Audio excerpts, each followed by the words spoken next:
Welcome to the Situation Room, where every week we zoom in on conflicts around the world as they unfold. This week, we're going to discuss a coming Russian strategic collaboration in Afghanistan, where Moscow appears poised to stand alongside the Taliban in the fight against jihadist extremism. Then we'll turn to Israel, where the Netanyahu government has announced what appears to be the Endgame to dismantle both the Hamas organization and the Gaza Strip itself. From Israel, we'll turn to Hungary, where Budapest's decision to leave the International Criminal Court raises real questions around the ICC's value as a global institution. And finally, we'll zero in on Africa, where the rising prominence of drone warfare all across the continent promises to change the complexion of several important wars at once. Before we dive in, however, we've got to discuss two important things. First, we are aware of the massive escalation in hostilities between India and Pakistan. We are in the process of prepping multiple standalone episodes to cover different dimensions of that conflict, and we will be releasing those episodes in the coming days. Indeed, probably some of them might even come out by the time you see this.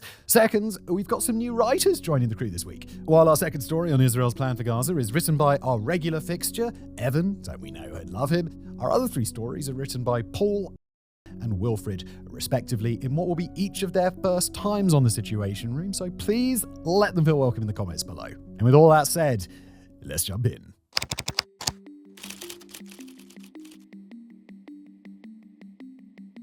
Do you remember the Taliban, that belligerent terrorist group that survived 2 decades of US military occupation and emerged victorious?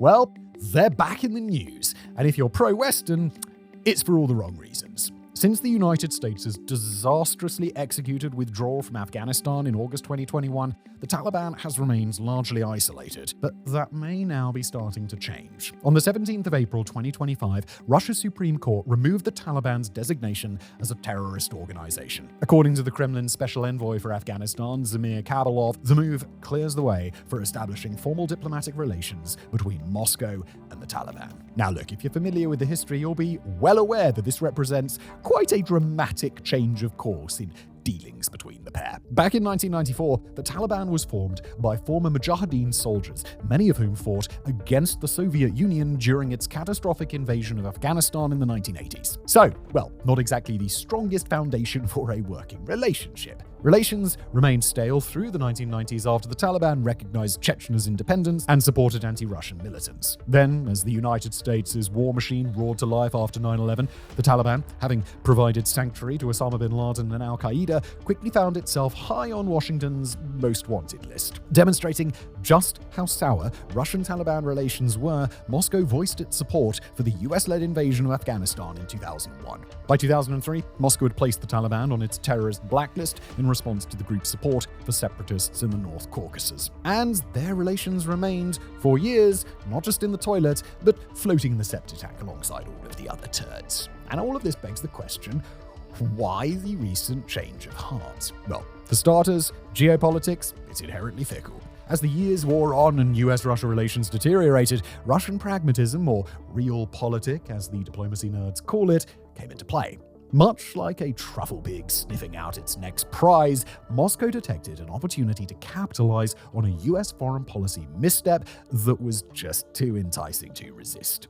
For Russia, strengthening ties with the Taliban poses obvious strategic benefits. These include improving Moscow's foothold in Central Asia, an important front in Russia's sphere of influence, countering NATO expansion, and curbing the ongoing threat presented by Islamic State Khorasan Province, or ISK, a regional branch of Islamic State active in both Afghanistan and also the former Soviet states, Tajikistan and Uzbekistan. On the flip side, for the Taliban, climbing into bed with Russia offers an opportunity to reduce the group's political isolation and inject some life into the country's flailing economy. As the saying goes, beggars can't be choosers, and considering Afghanistan's grim economic situation, well, any help is welcome. Now, according to the Humanitarian Information Service organization ReliefWeb, we'll quote here, in 2025, Afghanistan's economy is grappling with multiple challenges, including recent suspension of US humanitarian aid, Afghani currency instability with a sharp depreciation at the start of the year, trade disruptions, and strained international relations. The quote ends. Russia's quiet repositioning in Afghanistan, well, that began to take shape during the chaos of the US withdrawal back in 2021. As other countries withdrew, Russia kept its embassy open in Kabul, accredited a Taliban diplomat in March 2022, and allowed a Taliban delegation to attend Russia's flagship economic forum in St. Petersburg in June 2022. This was followed by the signing of provisional trade agreements in September 2022 and a meeting between Russian Foreign Minister Sergei Lavrov and his Taliban counterpart Amir Khan Muttaqi in October 2024. So, given that the thaw in relations is clearly a multi-year process, how important is the recent decision by Russia's Supreme Court, and what are the broader implications of the rapprochement? Now, although the court's ruling represents another milestone, it does not amount to formal recognition of the Taliban. However, there is symbolic significance in the move, which illustrates shifting international attitudes. In terms of great power strategic competition, should Moscow and the Taliban successfully continue to build a working relationship, Russia's growing foothold in Central Asia will be viewed with concern in Washington. Although the White House currently has bigger fish to fry,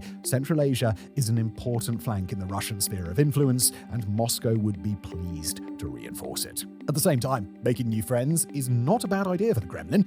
After all, it was only a few months ago that Russia, bogged down with its war in Ukraine, watched on as its longtime ally, President Bashar al-Assad, was overthrown in Syria. There's also a strong economic incentive for Moscow to double down on its engagement with the Taliban. Maintaining cordial terms could unlock a new trade corridor to South Asia and potentially open the door for Moscow to tap into Afghanistan's abundance of critical minerals, estimated to be worth roughly $1 trillion.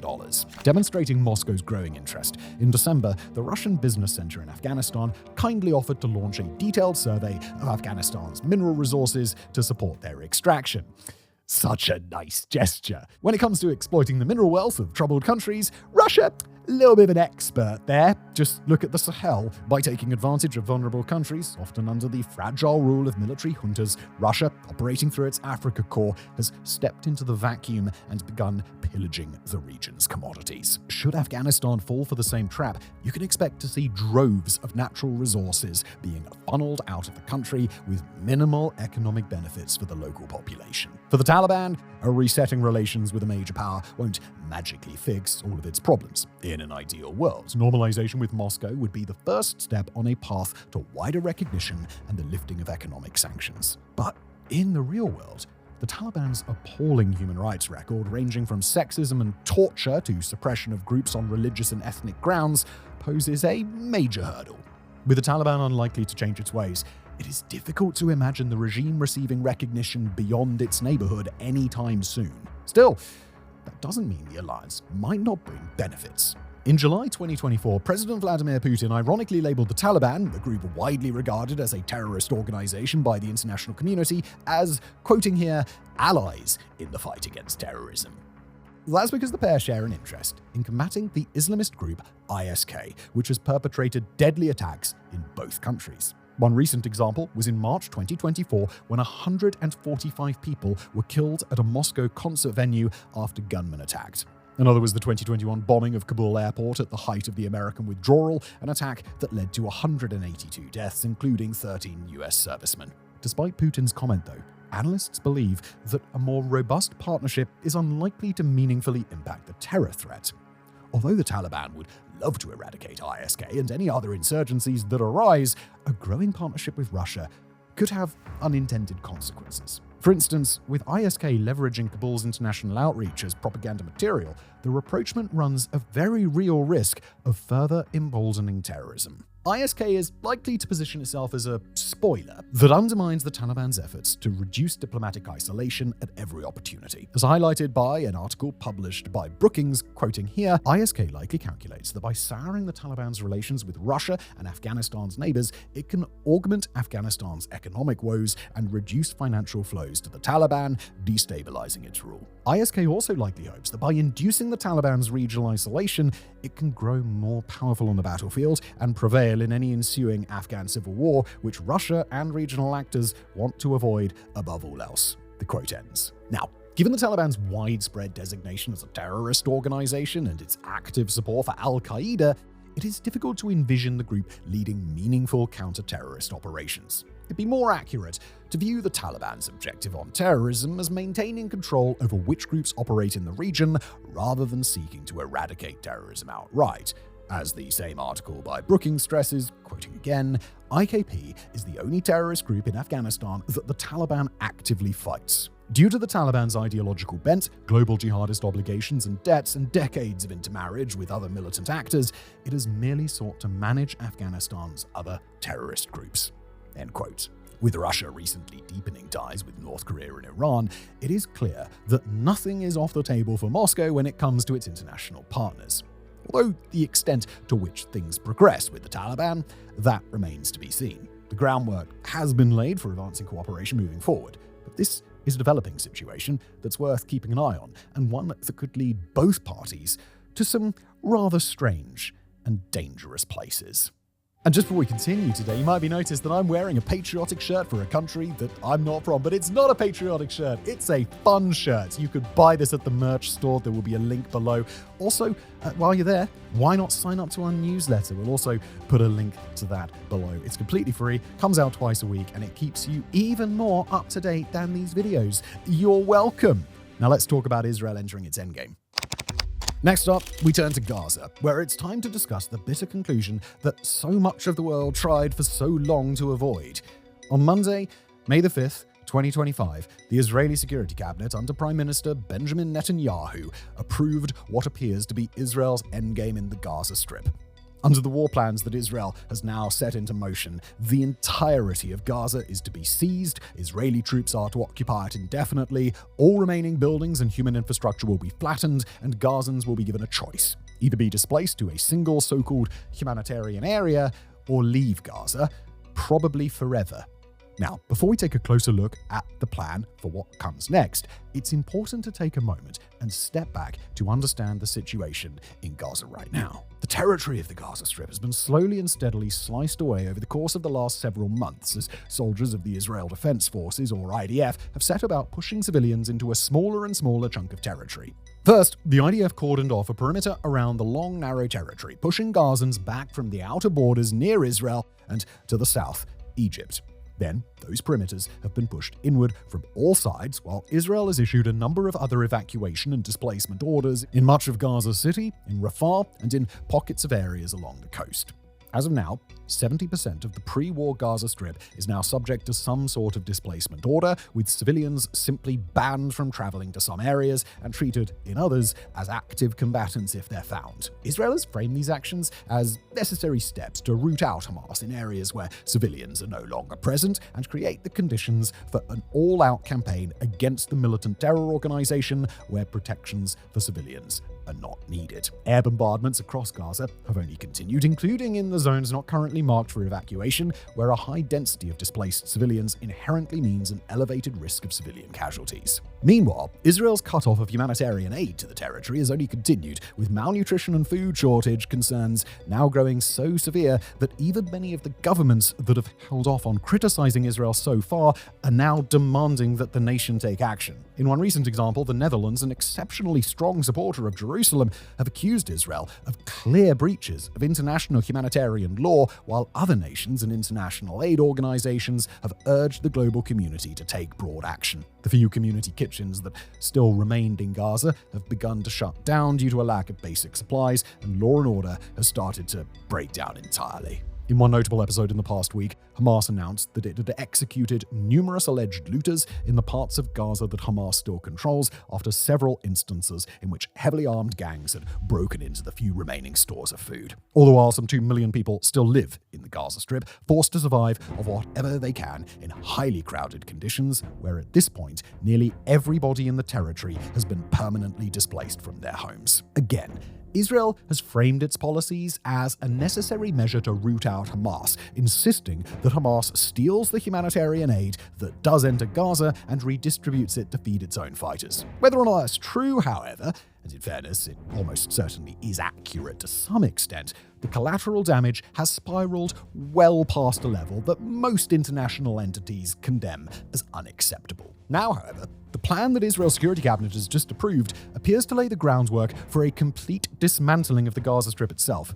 Codenamed Operation Gideon's Chariots, the plan is intended to bring about the complete and total defeat of the Hamas organization, according to Israeli sources that were interviewed by Axios. Using 4 to 5 divisions of armored and infantry soldiers, the IDF will occupy the vast majority of the Gaza Strip in a move that will be permanent, according to Israeli Finance Minister Bezalel Smotrich. That occupation will, according to Smotrich, not be reversible or stopped even in the event that Hamas releases hostages as an attempt at a concession. As the IDF works its way further and further into Gaza, any remaining buildings will be flattened completely, while remaining tunnel networks at Hamas's disposal will be identified and systematically destroyed. At the same time, about 2 million Palestinians in Gaza will be displaced southward to the area that was formerly the city of Rafah. That area is currently cleared out, but construction work is ongoing there to build large compounds in order to house Palestinians temporarily and facilitate the delivery of humanitarian aid. That aid, according to Israel, will be supplied by private companies and distributed by the IDF, allowing the IDF to directly control who, in Gaza, can actually receive and benefit from that aid. The UN and all other international aid organizations have insisted that they won't take part in the Israel-managed effort, which will instead rely primarily on American corporations.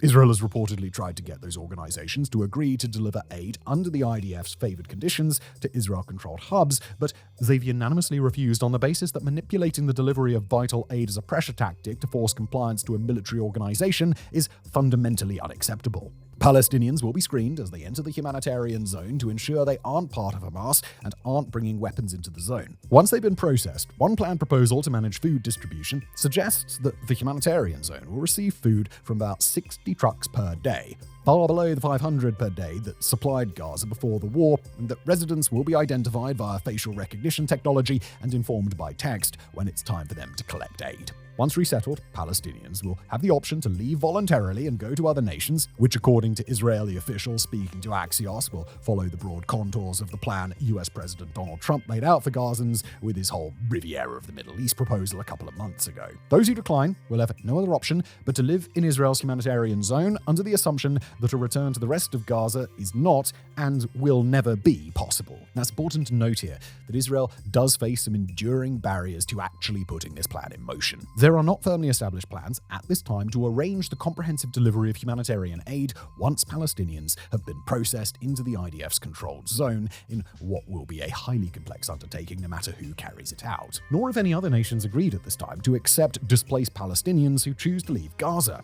Meanwhile, the plan calls for the mobilization of some 70,000 IDF reservists, most of whom have already served over 300 days since the October 7th attacks in 2023, and according to some IDF sources, there's concern that as many as 50% of those 70,000 won't actually show up. The plan has drawn intense pushback from the families of the remaining hostages, as well as their other allies and advocates within Israel, who insist that the operation, as currently laid out, will practically condemn them to death. Polling in Israel indicates that an operation like the one Netanyahu has approved is opposed by up to 70% of people who, in turn, would much prefer a proper deal to conclude the war and believe that Netanyahu is continuing the conflict for his own personal gain and to avoid impending legal trouble. Those are attitudes common even among the reservists who've been called to serve, and hostage families and other opponents of Netanyahu's plans have amplified calls that the reservists should avoid reporting for duty. Any hopes within Israel that news of the plan might force Hamas to the table were quickly soured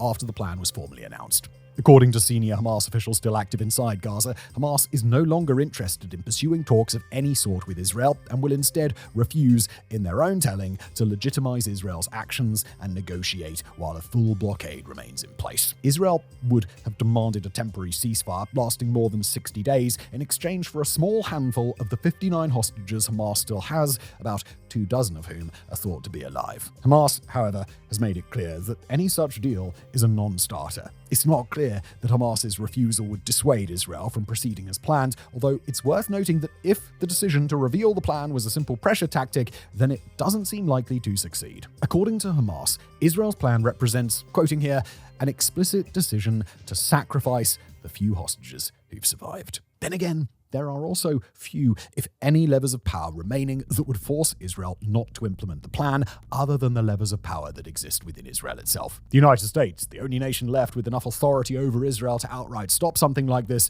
is no longer actively engaged in efforts to reach a ceasefire. Distracted by affairs surrounding Iran and Ukraine, the White House has reportedly all but ignored the Gaza war in recent weeks. In fact, Trump has given Netanyahu carte blanche approval to proceed as he sees fit, and the plan is set to kick off after a scheduled Trump visit to Israel this month in a trick of timing that may be intended to signal Trump's tacit support for the operation as a whole. Netanyahu has indicated that Hamas cannot tempt Israel out of its plans with a settlement to end the war, insisting that instead Hamas can either offer short-term concessions or deal with the pain of what comes next. In Gaza, reactions to the plan have been predictably negative, but Gazans interviewed by Western news organizations appear at this point to be broadly resigned to whatever comes next.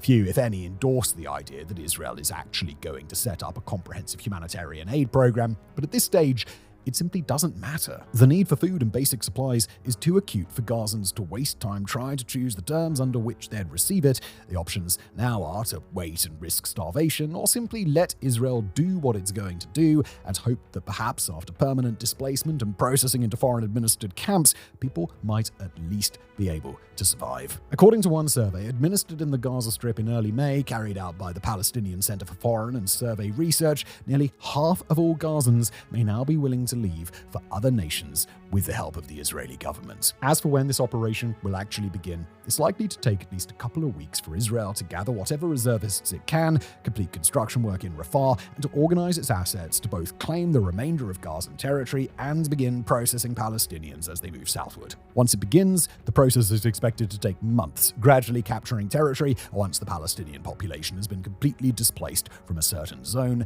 and creeping lines of control forward from all sides as clearing operations take place on captured territory. If it moves quickly, the process could conclude by midsummer. If it's done more deliberately, then it might take the remainder of 2025. But if one thing is undeniably crystal clear, it's that Israel's current course of action represents the endgame, a final grand operation to deal with the Gaza Strip once and for all. In early April, Hungary announced that it would be leaving the International Criminal Court in a move stemming from an international arrest warrant issued for Benjamin Netanyahu. If you didn't already know, the ICC, based in The Hague, had previously issued the warrant targeting the Prime Minister of Israel in November 2024. The responsible judges declared there was reasonable grounds to suggest Netanyahu bore, quote, criminal responsibility for war crimes and crimes against humanity in light of the ongoing war between Israel and Hamas. A warrant was simultaneously issued for Israeli Defense Minister Yoav Gallant, as well as Ibrahim al-Masri, alias Mohammed Deif, a highly ranked Hamas commander who was by that time already dead.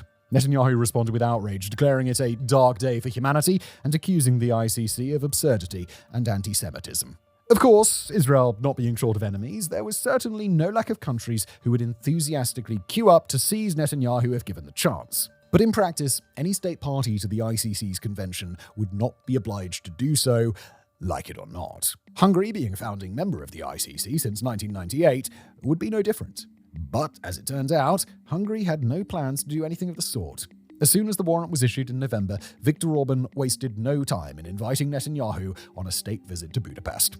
The 4-day visit took place in early April 2025, beginning with a lavish red carpet welcome meeting between the leaders at the Buda Castle. Within a few hours of his guest's arrival, and with Netanyahu by his side, Orban announced that his country would be abandoning the ICC altogether, declaring it to be a political court, and adding that the warrant issued against Netanyahu clearly displayed this. The State Secretary for International Communication and Relations, Zoltán Kovács, added that Hungary would begin the withdrawal process within a few days, quote, in line with Hungary's constitutional and international legal obligations.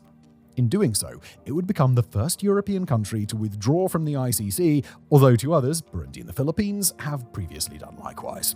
In addition, several major powers have never adhered to the ICC, notably including the United States, China, Turkey, Saudi Arabia, Ethiopia, and Indonesia. The ICC has 125 state signatories, countries which ratified and adopted the 1998 Rome Statute, which granted the court its powers and jurisdiction.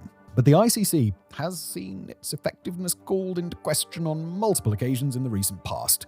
In 2009, the court issued a warrant for the arrest of then Sudanese President Omar al-Bashir for crimes against humanity, war crimes, and genocide. Despite this, al-Bashir later wandered about on state visits to countries like Kenya, South Africa, and Nigeria, while the ICC watched listlessly, even though all those countries were theoretically bound to arrest him on sight. To date, al-Bashir has not been surrendered to the court, despite being toppled in 2019 and imprisoned in Khartoum. Sudan itself had signed the Rome Statute in 2000, but failed to ratify it before withdrawing its intention to do so under al-Bashir in 2008. In 2023, Vladimir Putin was also subject to an arrest warrant by the court for war crimes in Ukraine. But Russia, having, like Sudan, rescinded its signature of the Rome Statute without ratifying it, declared that it did not recognize the jurisdiction of the ICC over its affairs. Speaker of the State Duma, Vyacheslav Volodin, went a step further, declaring in a post on Telegram, "Yankees, hands off Putin," despite the US never having been an ICC member either and having leveled its own criticisms at The Hague in the past. Still, the warrant did oblige other countries to arrest Putin if given the chance. South Africa again swerved this obligation in 2023 when Putin agreed not to attend a BRIC summit in Johannesburg and sent Foreign Minister Lavrov instead. Mongolia, for its part, simply ignored the call, and Putin paid a visit to the country in September 2024, for which Ukraine labeled Ulaanbaatar a state complicit in Russia's alleged crimes. The court has also been subject to criticism for supposed politicism and bias. Several African countries have accused the ICC of pursuing only minor figures from relatively small, weak nations rather than the leaders of global powers. Some African leaders have gone so far as to label the court an instrument of Western imperialism for this perceived double standard. In 2015, the African Union even mulled over a proposal to abandon the court en masse, and although the motion did not pass, it was during the same period that Burundi became the first country to leave the court entirely, which it did so 1 year later in 2016. But let's get back to Hungary. Several European neighbor states protested Orban's announcement, with Germany's Foreign Minister Annalena Baerbock complaining that Hungary's withdrawal was a bad day for international criminal law. And it stands worthy of mention that Hungary's adherence to international law has been questioned in the past. In a lurid case dating from the mid-2000s, Hungary faced huge criticism for agreeing to release prisoner Ramil Sarafov to his home country, Azerbaijan, despite being convicted of a gruesome murder in Budapest. Safarov was an Azerbaijani soldier who attended a 2004 NATO training seminar in Budapest alongside military staff from several other nations. In the midst of the seminar, Safarov entered the room of sleeping Armenian soldier Gurgen Margarian and hacked the defenseless man to death with an axe that he had bought in Tesco. He then attempted to do the same to another Armenian soldier, but did not succeed in accessing the room. Safarov was convicted of premeditated murder and sentenced to life in prison. But in 2012, he was released to serve his remaining sentence in Azerbaijan in an act for which Hungary received blistering criticism. Safarov was welcomed home, a hero, and immediately pardoned, being also given several years back pay and a new apartment. The Hungarian opposition accused Orban of facilitating the deal in return for economic favors from energy-producing Azerbaijan. On the other hand, Hungary has also seen its domestic legal processes overridden by international arrangements. In 2023, the state arrested and put on trial an Italian left-wing activist, Ilaria Salis, for 3 counts of attempted assault. Salis had been part of a group which set upon individuals they suspected of belonging to a neo-Nazi march, assaulting their targets with iron bars and batons. This left several Hungarians with severe injuries, and Salis was left in the hands of the Hungarian police and put in detention for more than a year. But as the trial was unfolding, she was elected a member of the European Parliament for the Greens and Left Alliance, which automatically granted her parliamentary immunity from prosecution. She was spirited out of Hungary and arrived in Brussels, where she remains a serving MEP today. It may be that the Salis experience crystallized Hungary's resolve not to be told what to do by entities in Brussels and The Hague. Significantly, only a few weeks before the ICC's Netanyahu warrant was announced, Hungary had asked the European Parliament to revoke Salis's parliamentary immunity. But equally possible, given the Safarov example, is that Hungary's adherence to international law was just never very strong in the first place. It is also possible that the ICC is simply a new casualty in the authoritarian route Hungary has been accused of pursuing, with foreign policy describing the state in late 2024 as having descended into a dictatorship. In mid-April, the ICC announced that it would begin non-compliance proceedings against Orban and Hungary for failing to execute the order to arrest Netanyahu. But it is unclear how this will unfold against the backdrop of the state's intention permission to leave the ICC, a process expected to take about a year to manifest. In February, the court also began to investigate Italy to determine why it had sent a Libyan man suspected of torture and murder home rather than hand him over to the ICC. And a few months before that, judges reported Mongolia to the court's oversight committee for failing to arrest Putin when he visited the country. Hungary has until the 23rd of May to submit evidence as defense. But whether Orban actually cares about such things in practice is something we'll simply have to wait and see.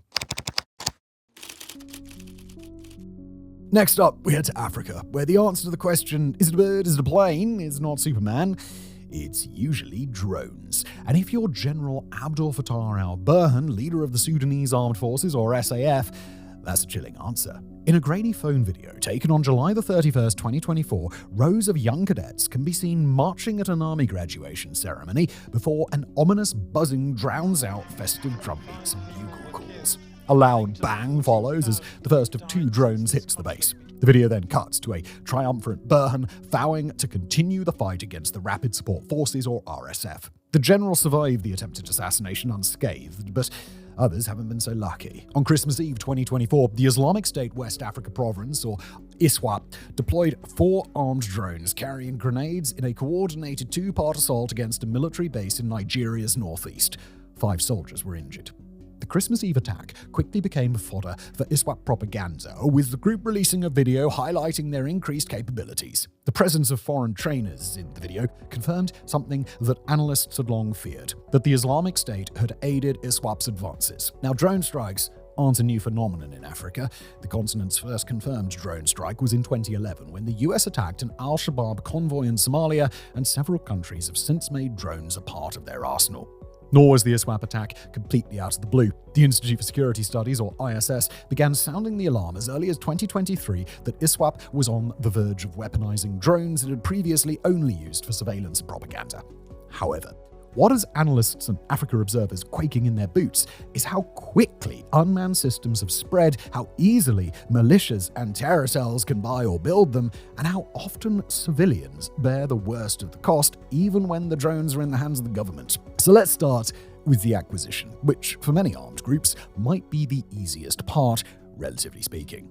ISS interviews with former ISWAP members revealed that the group's ability to acquire and weaponize drones stems from a combination of smuggling routes, arms trafficking networks, knowledge transfer from international terror partners, and modifications of commercially available drones. It's a system that has worked well not just in West Africa, but all across the continent. On Africa's eastern edge, a complex arms smuggling network has emerged with Iran on one end, the Houthis as intermediaries, and al-Shabaab and the Islamic State in Somalia on the other. Despite a UN arms embargo on Yemen, Iran has continued supplying the Houthis with weapons, which, according to the Global Initiative Against Transnational Organized Crime, often end up in Somalia. While not weaponized like the drones in Nigeria, Washington has described al-Shabaab's use of drones as prolific, and it's a well-deserved descriptor. In January 2020, al-Shabaab used drones to coordinate an assault on the US military base at Manda Bay in Kenya, resulting in the deaths of 1 American soldier and 2 contractors. Nor does the lack of current weaponization mean these drones won't soon be upgraded. The same kind of warnings made in the lead-up to ISWAP's Christmas Eve attack are now being made about al-Shabaab, and the world would be foolish to ignore them. However complex the situation between Iran, the Houthis, and Somali terror groups is, though, it pales in comparison to Sudan, where the drones are coming in from Russia, Turkey, the UAE, and Iran. Russia initially used the pre-existing relationship between the Wagner Group and the RSF to provide the latter with drones in early 2023, but switched sides to the SAF in spring 2024. The SAF would get military aid from Russia and in exchange would commit to implementing a stalled 2017 agreement that promised Russia a Red Sea naval base. Russia supporting the SAF aligns them with longtime ally Iran, who support the SAF in the hope of securing their own Red Sea naval base. The United Arab Emirates, on the other hand, has backed the RSF to protect its economic and political influence in Sudan, and you guessed it, in the hopes of securing a Red Sea port. Now, of all the countries that we've mentioned, Sudan is perhaps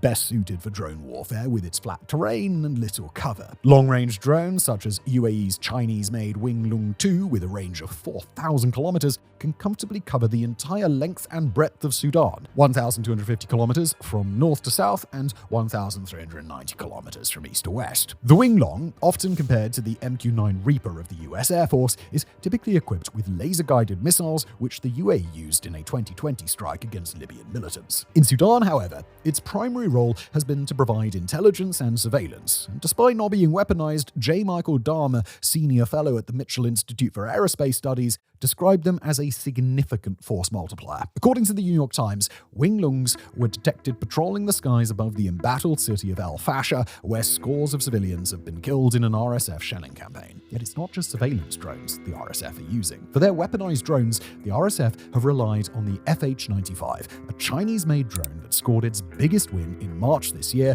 destroying a Russian Su-224 bomber used by the SAF. While a critical symbolic victory, that strike didn't have much of a tangible impact against an SAF that has been making significant strides against the RSF. For their part, the military has relied on the Bayraktar TB2, a Turkish drone that has proven to be, and allow me to borrow a phrase here, a significant force multiplier. Initially catapulted to global fame by blowing up Russian columns in the opening weeks of the Ukraine war, the TB2 is today too big and lumbering to pose a threat to Russia's advanced electronic warfare units. In the lower-tech Sudan war, though, it remains a potent weapon, one the SAF has utilized to target RSF supply convoys, artillery units, and response teams, with notable strikes in El Jazeera state, including an attack on the Back Bridge near Wad Madani. In late 2024, the drones even supported the SAF's assault on Khartoum state, aiding efforts to recapture parts of the capital region from RSF control. SAF officials have credited the drones with reversing early setbacks in the war. Speaking about the TB2, one SAF official told Middle East Eye, quote, "At the beginning of the war, we lost many military bases and faced significant challenges. With the arrival of the drones, the RSF superiority ended. Now we have air support that matches our strength on the ground." End quote. And you might be watching this and thinking, well, Simon, I mean, what's the big deal? Militaries and armed groups get new weapons all the time. Why should we care that they now have access to drones? And the answer, like any time a new weapon is developed, is as simple as it is depressing: civilian casualties. The proliferation of unmanned systems has provided both militaries and armed groups with a cheap, low-risk tool of precision warfare, and they are using it indiscriminately. On April the 26th, Al Jazeera reported that a suspected RSF drone strike had killed at least 11 people at a camp for displaced people in Rivendell State. The attack also knocked out the Atbara power station, cutting off electricity to the River Nile and Red Sea states. Earlier this year, a drone attack on one of the last functioning hospitals in Al Fasher killed 67 people. And I want to go back to something that I said earlier, that civilians still suffer even when drones are in the hands of the government. That's the situation in Ethiopia, where, according to Zacharias Zelalem, writing for the European Council on Foreign Relations, thousands of civilians have been killed in drone strikes targeting hospitals, schools, and public transport, most of them taking place in Amhara region, where the federal government is fighting an insurgency. According to ACLED, the Armed Conflict Location and Event Data Project, one of the deadliest strikes happened in the small town of Zibts in northern Ethiopia. A drone struck a market, killing 51 people. When a reporter confronted Birhanu Jula, Chief of General Staff of the Ethiopian National Defense Force, about the carnage caused by the drone strikes, he denied that they targeted civilians, but added, "Drones were made for war. We purchased them for battle, not to parade them in the media." While this response might be callous, it's the reality of conflict in the 21st century. Cheap drones from countries that don't have human rights requirements for weapon sales offer warring sides a way to bomb each other with fewer military losses than ground combat and at a fraction of the cost of attack helicopters or fighter jets. We can't question their effectiveness. During a previous war between the Ethiopian government and the region of Tigray, Addis Ababa would almost certainly have fallen to the Tigrayan rebels were it not for drones. Over in Sudan, the SAF would still be on the back foot against the RSF. What we can question is whether the ends justify the means. As Africa enters this new era of warfare, the continent stands at a crossroads. The proliferation of drones offers both opportunities and grave risks. How African governments, regional organizations, and the international community respond will shape the continent's security landscape for decades to come. In the meantime, for civilians caught in conflict zones from Sudan to Nigeria, the ominous buzzing overhead serves as a constant reminder of how technology has transformed modern warfare, often at their expense. Thank you for watching.